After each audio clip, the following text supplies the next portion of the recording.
అందరికీ నమస్తే అండి. మనం రాష్ట్ర వ్యాప్తంగా యాక్చువల్ ఇప్పుడు ప్రశ్న రావణకు సంబంధించిన కేసు, జగన్మోహన్ రెడ్డి గారి మావగానికి సంబంధించిన అంశాలు మాట్లాడుతున్నాం. కానీ కొన్ని నియోజకవర్గాల్లో పొలిటికల్గా చాలా గ్రౌండ్ లెవెల్ అప్డేట్స్ చాలా ఉన్నాయి. ఉదాహరణకు తిరుపతి జిల్లా చంద్రగిరి కాన్స్టిట్యున్సీ, చిత్తూరు పార్లమెంట్లోకి వచ్చే చంద్రగిరి కాన్స్టిట్యున్సీ చూసుకుంటే ఒక 10 రోజుల నుంచి ఒక ఇష్యూ జరుగుతుంది. అక్కడ ఒక ల్యాండ్ ఇష్యూ. దీన్ని అంటే ఒక ఇద్దరి మధ్య ఉన్న ల్యాండ్ డిస్ప్యూట్ని రాజకీయంగా మార్చి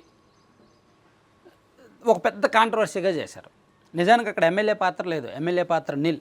కానీ దాన్ని ఎమ్మెల్యేని ఆత్మరక్షణలోకి నెట్టేసి ఒక బురద చల్లే ప్రయత్నం అయితే జరిగిందనమాట.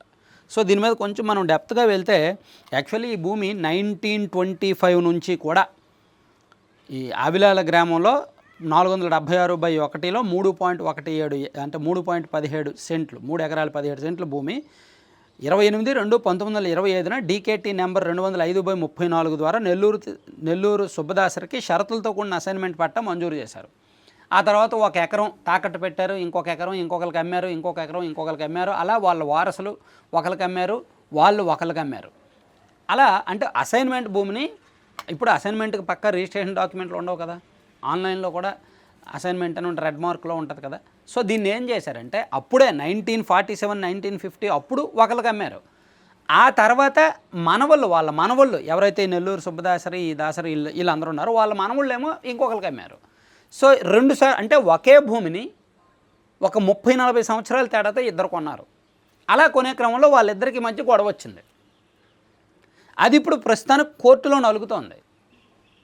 సో దానికి ప్రహరీ కట్టి ఇచ్చేసేసరికి ఇదేదో ఎమ్మెల్యే గారి ఇన్వాల్వ్మెంట్ ఉంది అని చెప్పి ఒక రాజకీయంగా ఒక ఎలిగేషన్ చేశారు. నిజానికి అక్కడ వాస్తవంగా ఎమ్మెల్యే పాత్ర లేదు. అయితే ఎందుకు ఎమ్మెల్యే మీదకి వెళ్ళిందంటే నిజానికి చంద్రగిరి నియోజకవర్గం అంటే చంద్రబాబు గారి సొంత నియోజకవర్గం. గతంతో పోలిస్తే ఇక్కడ టీడీపీ ఇప్పుడు స్ట్రాంగ్ అయింది. సుమారుగా కొన్ని సంవత్సరాలు ఒక 3-4 ఎన్నికల తర్వాత ఇక్కడ తెలుగుదేశం పార్టీ గెలిచింది. సో ఆ గెలుపుని పూర్తి స్థాయిలో నిలబెట్టుకోవాలంటే టీడీపీ మరింత బలపడాలి. కాబట్టి ఎమ్మెల్యే పులవర్తి నాని గారు కూడా మ్యాక్సిమం ప్రయత్నం చేస్తున్నారు. అయితే ఇక్కడ చెవిరెడ్డి భాస్కర్ రెడ్డి గారు ఈ మద్యం కేసులో అరెస్ట్ అయ్యి జైలు నుంచి బయటకు వచ్చిన తర్వాత ఆయన అప్పటి వరకు ఒంగోలు పార్లమెంట్ ఇన్ఛార్జ్గా ఉన్నారు కదా. ఇప్పుడు ఆయన ఒంగోలు పార్లమెంట్లో పెద్ద యాక్టివ్గా లేరు. ఈవెన్ పార్టీ నుంచి కూడా ఆయనకి సిగ్నల్స్ వెళ్ళిపోయినాయి, ఇంకా ఒంగోలు పార్లమెంట్ వద్దు, మీరు వదిలేయండి, మీ కాన్స్టిట్యున్సీ మీరు చూసుకోండి అని చెప్పారు. దాంతో ఆయన చంద్రగిరి నుంచే వచ్చే ఎన్నికల్లో పోటీ చేసే అవకాశం ఉంది. సో మొన్న ఎన్నికల్లో మోహిత్ రెడ్డి పోటీ చేసి ఓడిపోయారు. సో వచ్చే ఎన్నికల్లో ఖచ్చితంగా గెలవాలి, వాళ్ళ పొలిటికల్ లైఫ్ అండ్ డెత్ సమస్య. సో వచ్చే ఎన్నికల్లో వాళ్ళు స్ట్రెంగ్తన్ అవ్వాలంటే ఇప్పటి నుంచి ఎమ్మెల్యేని వీక్ చేయాలి, బలహీనం చేయాలి, టీడీపీని వీక్ చేయాలి.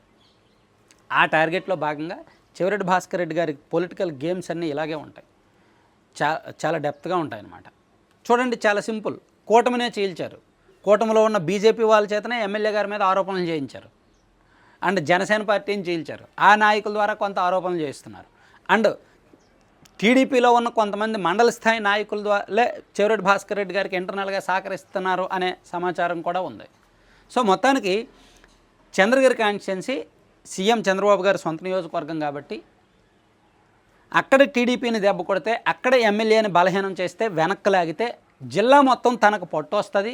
అండ్ పార్టీలో కూడా తనకు మరింత ప్రయారిటీ దక్కుతుంది అనే ఒక కారణంతో చెవిరెడ్డి భాస్కర్ రెడ్డి గారు తెరలేపిన ఒక పొలిటికల్ గేమ్ ఇది.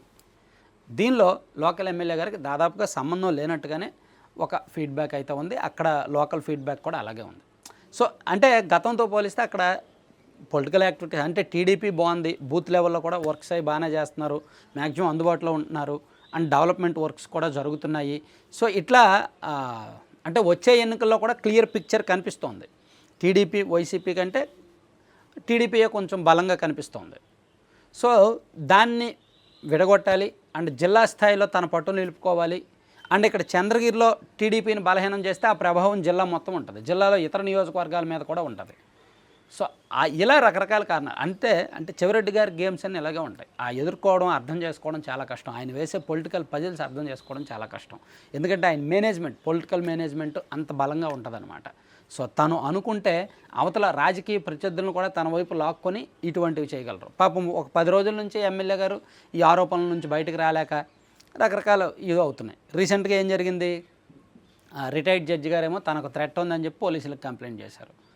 సో ఎమ్మెల్యే గారి వలన థ్రెట్ ఉంది అని చెప్పి. అసలు ఎమ్మెల్యే గారే కంప్లైంట్ చేయించారు. సో అతనికేమీ ఉండదు, సో అతని వల్ల ఏమైనా జరిగితే మా వాళ్ళకే జరుగుద్దేమో, అతని వెనక ఒక రాజకీయ శక్తులు ఉన్నాయని. సో ఇలా రకరకాల గేమ్స్ అయితే జరుగుతున్నాయి అక్కడ.